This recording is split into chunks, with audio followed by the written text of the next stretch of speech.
Nunca pensé que terminaría viviendo en un tren oxidado, en lo alto de la sierra, con 3 niños que solo entendían el hambre y el frío. Pero en 1980, cuando el pueblo se volvió demasiado pequeño para mis desgracias, no me quedó más opción que subir aquel camino de tierra con la esperanza metida en los bolsillos rotos. Había escuchado hablar del viejo tren abandonado desde niña. Nadie se acercaba a él. Decían que estaba maldito. A mí me daba igual. Lo único que me asustaba era ver morir de hambre a mis hijos. El viento golpeaba las ventanas rotas del vagón cuando empujé la puerta por primera vez. El eco del metal me respondió como un lamento. Dentro olía a óxido y soledad. Mis hijos me miraban sin entender, esperando que yo hiciera magia. Y de alguna manera la hice. Extendí unas mantas viejas, encendí una vela y les prometí que ese sería nuestro nuevo hogar, al menos hasta que Dios dijera lo contrario. Las noches eran frías, los días interminables. Cada amanecer me preguntaba si había hecho bien, pero algo dentro de mí, una voz que se negaba a rendirse, me decía que el final aún no estaba escrito, que aquel tren, aunque muerto, podía volver a moverse si uno creía lo suficiente. Con el tiempo, los niños dejaron de tener miedo. Les enseñé a buscar agua, a reírse de las desgracias, a agradecer por un plato de arroz, y entre el humo del fogón y las oraciones en silencio, empecé a sentir que ese tren no nos había elegido por casualidad. A veces pienso que no fue el destino quien me llevó allí, sino el amor, porque lo que encontré en aquel tren, entre la ruina y el silencio, no fue miseria, sino el principio de todo lo que soy hoy. Aquel tren se convirtió en mi refugio cuando todo lo demás se vino abajo. Mi marido había muerto en un accidente en la fábrica donde trabajaba, y con él se fue cualquier seguridad que teníamos. En el pueblo nadie podía ofrecerme más que compasión. Y la compasión no llenaba los estómagos de 3 niños. La casa donde vivíamos ya no era nuestra. Las deudas la devoraron como la lluvia devora el barro. Recuerdo haber mirado a mis hijos aquella noche. Ana, la mayor, con apenas 10 años, intentando consolar a sus hermanos como si fuera adulta. Miguel, que aún dormía abrazado a un trozo de madera como si fuera un juguete. Y Samuel, el pequeño, que no paraba de preguntar por su padre. Me prometí no volver a llorar delante de ellos. Si había una montaña que subir, la subiríamos juntos. El tren abandonado estaba a las afueras del pueblo, entre los pinos y la niebla. Subí con lo poco que teníamos: una olla, unas mantas, un rosario y una foto vieja de mi boda. No sabía si llorar o reír cuando abrí la puerta oxidada. Había bancos rotos, cristales en el suelo y un silencio tan profundo que parecía escuchar mis pensamientos. Pero algo me dijo que no era el final.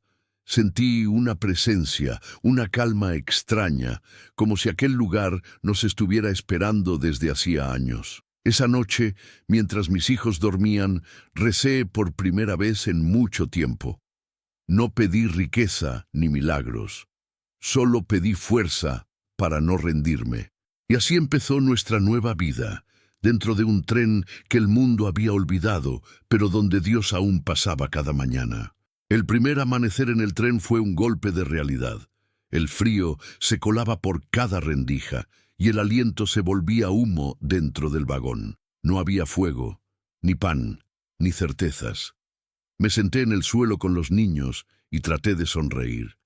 Les dije que era una aventura, que el tren había sido nuestro regalo del cielo, pero por dentro temblaba, no solo por el frío, sino por el miedo de no saber qué haríamos al día siguiente.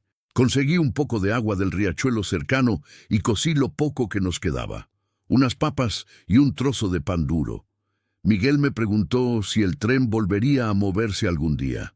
Tal vez, le respondí, pero ahora somos nosotros los que tenemos que hacerlo andar.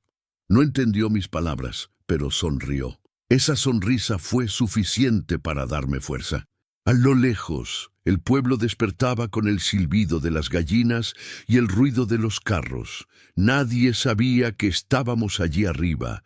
No quería pedir ayuda. Había aprendido que la compasión de los demás, aunque bien intencionada, a veces pesa más que el hambre. Prefería luchar sola. Comencé a limpiar el vagón cada día. Quité los vidrios, barrí el polvo y colgué una sábana vieja para separar nuestro cuarto. Ana escribió en la pared con un trozo de carbón: Casa de la familia Díaz. Cuando lo vi, me eché a reír. Era torcido, feo, pero era nuestro. Por primera vez en meses el tren dejó de parecer un refugio y empezó a sentirse como un hogar. Cada tarde bajaba al pueblo a buscar trabajo. Nadie necesitaba una viuda con 3 hijos. Algunos me ofrecían pan, otros consejos. Pero un día, doña Matilde, una mujer mayor que tenía una pequeña panadería, me pidió ayuda para amasar. No dudé. A cambio, me daba pan y leche para los niños. Volvía al tren con el alma llena y las manos cubiertas de harina. Las noches seguían siendo duras. A veces, la lluvia golpeaba el techo metálico con tanta fuerza que parecía que el cielo iba a romperse. Los niños se asustaban, y yo los abrazaba hasta que el sonido del agua se volvía arrullo. En esos momentos entendí que no era el tren quien nos daba abrigo, sino nuestra unión. Con el paso de los días, las flores silvestres comenzaron a crecer cerca de los rieles. Era como si la vida misma quisiera recordarme que nada muere del todo. Empecé a recogerlas y a ponerlas en latas junto a las ventanas. El vagón, que antes parecía un ataúd de hierro, comenzó a llenarse de color. Una tarde, mientras fregaba el suelo, encontré una caja de madera escondida bajo uno de los asientos. Dentro había un crucifijo oxidado y una nota amarillenta: para quien aún crea. Sentí un escalofrío. Lo colgué sobre la puerta del vagón. Desde entonces, algo cambió. No sé si era fe o coincidencia, pero los días comenzaron a parecer menos pesados. Cada noche, antes de dormir, recitábamos juntos una pequeña oración, no por milagros, sino por gratitud. Agradecíamos por la sopa, por el pan, por el tren. Ana decía que Dios debía tener una estación en el cielo y que tal vez ese tren alguna vez había pasado por allí. Esa inocencia me hacía llorar en silencio. Fue entonces, en medio de la pobreza y el silencio, cuando entendí que la esperanza no se encuentra en los lugares, sino en las personas. Aquel tren oxidado se convirtió en testigo de nuestra resistencia, y sin saberlo aún, estaba a punto de mostrarnos que incluso lo que el mundo desecha puede volver a brillar. Las mañanas en la sierra empezaron a tener otro color. El sol entraba por las ventanas rotas del vagón y pintaba las paredes de dorado. Los niños se levantaban antes que yo para ir a buscar leña o llenar las botellas de agua. Habíamos aprendido a sobrevivir con poco, pero también a agradecer por cada día que comenzaba. El tren, aquel gigante dormido, parecía respirar junto a nosotros. Una tarde, mientras lavaba la ropa en el arroyo, un hombre se me acercó. Llevaba una camisa remendada y un sombrero gastado. Se presentó como Tomás, el carpintero del pueblo. Me dijo que había escuchado que una mujer vivía con sus hijos en el tren. No supe si sentir vergüenza o alivio. Él sonrió y dijo: no vine a juzgar, vine a ayudar, y cumplió su palabra. A la semana siguiente subió con tablas y clavos, y juntos arreglamos las puertas del vagón. Ver a alguien trabajando por nosotros sin pedir nada a cambio me desarmó. Hacía mucho que nadie me miraba sin lástima. Tomás no hablaba mucho, pero cuando lo hacía, sus palabras eran simples y sinceras. A veces llegaba con pan, otras con historias de su infancia. Mis hijos lo adoraban. Con su ayuda hicimos pequeñas reparaciones. Construimos una mesa con madera vieja, tapamos los huecos del techo y colgamos una cuerda para secar la ropa. El tren empezó a parecer una casa. Cada rincón tenía una huella de nosotros. Ana pintó flores con carbón en las paredes, y Samuel decía que el tren sonreía cuando encendíamos el fuego. Un domingo, el padre del pueblo subió hasta la sierra. Dijo que quería ver el famoso Tren de la Esperanza. Me trajo una Biblia vieja y me dio la bendición. Me miró a los ojos y dijo: Dios no siempre da lo que pedimos, pero nunca deja de darnos lo que necesitamos. Sus palabras se quedaron grabadas en mí. Los días pasaron y empecé a vender pan y dulces en el pueblo. Doña Matilde me enseñó sus recetas y me permitió usar su horno por las noches. Con el dinero compré harina, aceite y un vestido para Ana. Era modesto, pero verla girar frente al espejo del tren fue como ver florecer la vida después de un largo invierno. A veces, cuando me quedaba sola, me sentaba en la entrada del vagón y observaba el valle. Recordaba a mi esposo, a su risa, a sus manos llenas de tierra. Pensaba que quizás él también me observaba desde algún lugar, orgulloso de lo que estábamos haciendo. Ya no lloraba su ausencia con dolor, sino con gratitud. Una noche de tormenta, mientras el viento sacudía el vagón, Tomás llegó empapado. Traía una lámpara y pan caliente. Se quedó con nosotros hasta que el cielo se calmó. Los niños se durmieron, y él, en silencio, me miró y dijo: «Usted tiene más fuerza que muchas personas que conozco». No supe qué responder. Solo asentí, con el corazón latiendo más rápido de lo que recordaba. Desde aquella noche, algo cambió entre nosotros. No era amor todavía, sino respeto, comprensión. Era la certeza de que incluso en medio del abandono, dos almas podían encontrarse. Y en esa soledad compartida, el tren comenzó a llenarse de risas, de pan recién hecho, de fe. Mirando hacia atrás, entiendo que el milagro no fue sobrevivir, sino volver a creer. Aquel tren abandonado me enseñó que la vida no termina cuando todo se pierde, sino cuando uno deja de soñar. Y yo, por primera vez en mucho tiempo, volví a soñar. Cuando pienso en aquellos días, todavía puedo oler el pan recién horneado, mezclado con el aire frío de la sierra. Las mañanas empezaron a tener sentido. Bajaba al pueblo con una canasta de pan envuelta en tela, y los niños me seguían, riendo entre la niebla. Al principio la gente nos miraba con curiosidad. Una viuda del tren, vendiendo pan, era casi una historia de feria, pero poco a poco las miradas cambiaron. De la lástima nació el respeto. Doña Matilde me dejó usar su horno de manera fija. A cambio, yo ayudaba en la panadería. Aprendí recetas, trucos, el arte de amasar con amor. Cuando llegaba la tarde, regresábamos al tren con el aroma del pan pegado a la ropa. Ana me ayudaba a organizar todo. Miguel repartía en el pueblo y Samuel se encargaba de probar los primeros panes, como si fuera un pequeño catador. Un día, mientras vendíamos en la plaza, una mujer elegante me preguntó dónde vivíamos. Dudé en responder, pero Ana, con su inocencia, dijo: «En el tren de la sierra». La mujer se quedó en silencio unos segundos y luego sonrió. «Entonces ese tren guarda milagros, porque nadie baja de allí con la cara triste». Aquellas palabras me hicieron entender que el cambio no solo estaba en nosotros, sino también en cómo el pueblo empezaba a vernos. Con lo que ganábamos, compré algunas gallinas y una máquina de coser usada. En el tren instalé una pequeña mesa y empecé a coser para las vecinas.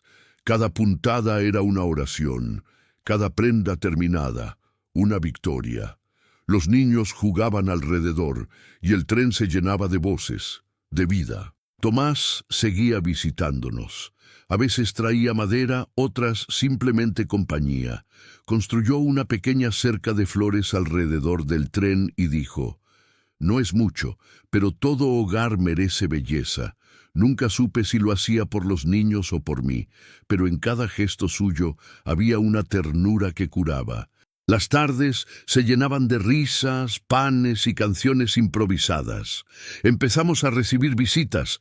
Algunos vecinos subían solo para tomar mate conmigo o ver a los niños correr entre los rieles. El tren, que había sido símbolo de abandono, se convirtió en un punto de encuentro. La gente lo llamaba el tren de la esperanza. Una tarde de verano, mientras el sol caía detrás de las montañas, Tomás me pidió que lo acompañara hasta la estación vieja. Dijo que quería mostrarme algo. Caminamos entre las vías oxidadas hasta llegar a una locomotora cubierta de polvo. Allí, grabado en una de las paredes, se leía: «Los trenes no mueren, solo esperan un nuevo viaje». Él me miró y susurró: «Igual que las personas». No pude evitar que una lágrima me escapara. Esa noche, cuando volví al vagón, los niños dormían.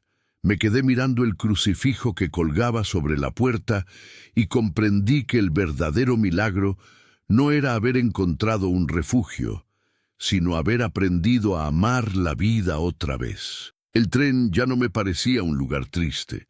Al contrario, era como si cada golpe del viento contara nuestra historia. La soledad había dejado paso a la gratitud, y en los ojos de mis hijos veía la misma chispa que alguna vez tuve, y creí perdida para siempre.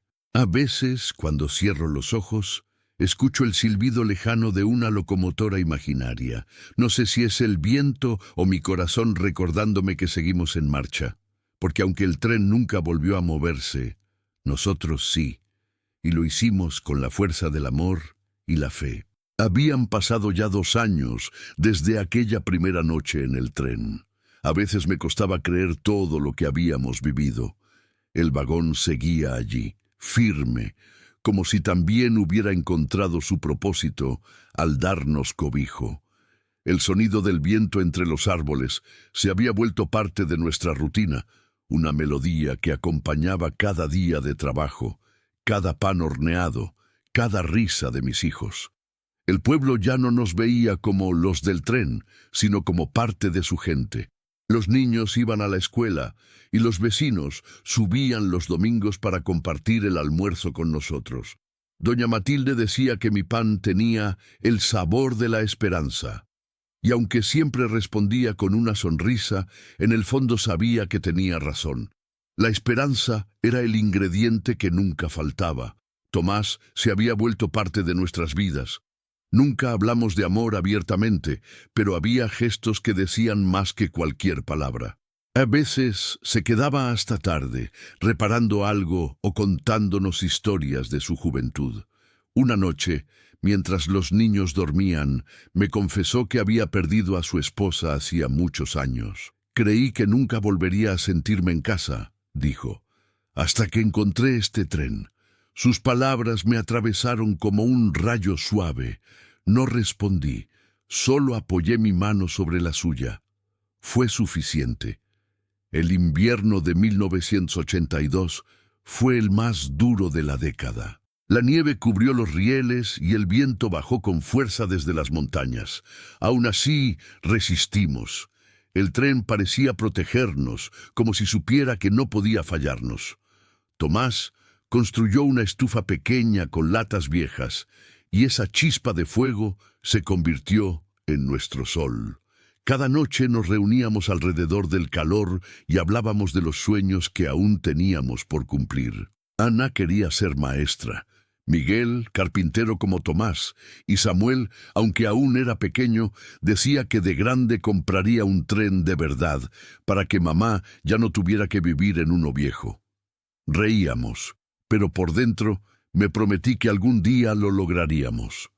Una mañana, un periodista del diario local subió a entrevistarnos. Había escuchado la historia de la viuda del tren de la sierra. No buscaba morbo, sino inspiración. Publicaron un artículo titulado «El tren que volvió a la vida». Desde entonces, gente de otros pueblos empezó a visitarnos. Algunos traían donaciones, otros simplemente venían a escuchar nuestra historia. Nunca me gustó ser el centro de atención, pero entendí que nuestra historia no era solo nuestra. Era de todos los que alguna vez habían perdido todo y aún así decidieron seguir. Cada visitante encontraba en aquel tren un pedazo de sí. El tren seguía allí, firme, igual que el primer día, aunque ya no dormíamos en él. Nuestra nueva casa, pequeña pero cálida, estaba a pocos metros, al otro lado del río. Sin embargo, cada mañana lo visitábamos. Era como si aquel vagón se hubiera convertido en un miembro más de la familia. Mis hijos lo saludaban al pasar y yo, sin decir nada, tocaba su vieja puerta de hierro y daba gracias en silencio. La panadería prosperaba. El pueblo, antes tan callado, ahora olía a pan recién hecho desde temprano. Cada hogaza era un recordatorio de lo que habíamos sido: harina, sudor, lágrimas y esperanza. A veces, los clientes me pedían que contara la historia del tren, y yo lo hacía, no para presumir, sino para recordarles que los comienzos más duros también pueden ser los más sagrados. Tomás seguía a mi lado. No nos casamos en la iglesia, pero ante Dios y mis hijos éramos una familia. Él construyó bancos afuera de la panadería y cada tarde se sentaba allí viendo jugar a los niños. A veces me miraba y decía: ¿te das cuenta, Clara? Ese tren no solo te salvó, también me encontró a mí. Yo sonreía porque sabía que tenía razón. El invierno volvió, pero ya no nos asustaba. El fuego, la risa y el olor del pan bastaban para espantar cualquier sombra. Los niños crecían fuertes y cada uno llevaba consigo algo del tren: la fe, la paciencia, la gratitud.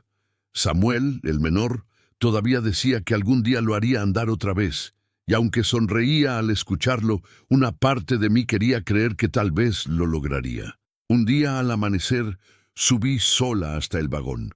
Llevaba flores frescas. Quise agradecerle por todo lo que había hecho por nosotros. Al abrir la puerta sentí el aire diferente. Ya no olía a óxido, sino a tierra mojada, a vida. El sol entraba justo por la ventana donde colgaba el crucifijo. En ese instante juraría que el tren respiró. Me senté en uno de los bancos y recordé la primera noche allí con los niños acurrucados entre mantas. Pensé en el miedo, en el hambre, en las lágrimas que había escondido tantas veces, y comprendí que todo había tenido sentido, que sin ese dolor no habría conocido la fuerza que dormía dentro de mí. Cuando bajé de nuevo al pueblo, sentí algo ligero, como si hubiera dejado una parte de mi pasado atrás. Tomás me esperaba junto al horno. Me abrazó sin decir palabra. No hacían falta. Sabíamos que el tren había cumplido su misión. Con el paso de los años, más familias comenzaron a visitarlo. Algunos lo pintaron, otros dejaron flores. El tren abandonado del Alto de la Sierra se convirtió en símbolo de fe. Nadie volvió a llamarlo ruina. Todos lo conocían como el tren del milagro. A veces, en las noches tranquilas, escucho un silbido suave que baja desde la montaña. Mis hijos dicen que es el viento. Yo sé que no. Es el tren, recordándome que la vida siempre tiene otro viaje esperando, si uno se atreve a creer. Hoy miro hacia atrás y no siento tristeza, sino gratitud. Aquella viuda desesperada encontró, en medio del acero y la soledad, un motivo para seguir. No fue el tren quien cambió mi vida, fue lo que aprendí dentro de él, que la fe no se reza, se vive, que el amor no se busca, se construye, y que incluso los caminos más duros pueden llevarte a casa. A veces la vida te lleva por caminos que no elegiste, te quita todo para que descubras lo que realmente importa. Yo perdí mi casa, a mi esposo, mi seguridad, pero en aquel tren abandonado encontré algo mucho más grande, la certeza de que incluso en medio del dolor, Dios nunca deja de escribir. Hoy mis hijos son adultos y cada uno lleva consigo un pedazo de esa historia. El tren aún está allí, en lo alto de la sierra, convertido en símbolo de esperanza. A veces subimos juntos, llevamos pan fresco y flores, y nos quedamos en silencio, escuchando el viento entre los árboles, porque en ese silencio sigue viva nuestra historia, y el eco de cada oración que hicimos cuando no teníamos nada. Y cada vez que el viento sopla entre los rieles, cierro los ojos y sonrío. No fue el destino quien me llevó hasta allí, fue el amor. Porque donde hay amor, siempre hay un tren esperando para volver a empezar.